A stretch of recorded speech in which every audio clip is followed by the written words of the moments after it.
Alors, nous voilà sur la checklist PVT Australie. Donc pour arriver là, il faut cliquer sur le lien en description. Et là, on a un aperçu de la page. Donc nous, ce qu'on veut, premièrement, c'est dupliquer sur notre espace à nous, l'espace perso, là où on avait le budget. Donc voilà, ajouter aux pages privées. Oui. Et maintenant, il devrait arriver ici. Voilà, on a checklist PVT. On peut cliquer dessus. Donc là, on peut cacher.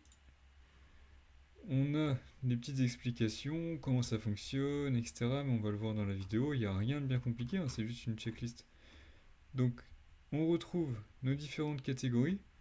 Là on a la première catégorie avant le départ, avec tout qui est modifiable, comme pour le budget. Donc tout simplement, mettre de l'argent de côté, minimum 3 à 5 000 euros.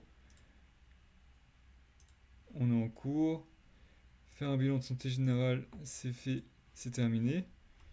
Et là on peut se rajouter des deadlines et des informations. Si on veut mettre des notes, etc., tout ça c'est faisable ici. Donc soit on détaille le lien, soit en rajoutant une colonne.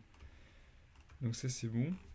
Ça comprend du coup tout ce qui est avant le départ, à l'arrivée, la vie quotidienne, la recherche de job, la fin du PVT quand on rentre en France.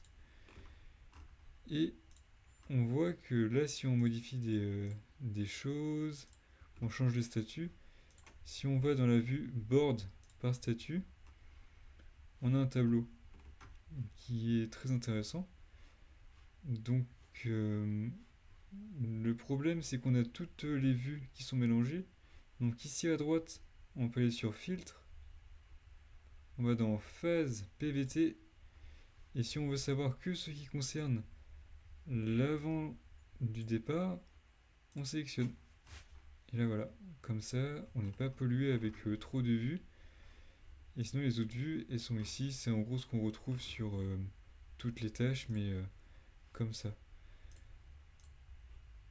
Donc voilà, c'est un petit outil très utile, mais qu'il faut avoir sous la main et qui est gratuit, comme pour le budget, disponible sur le lien en description.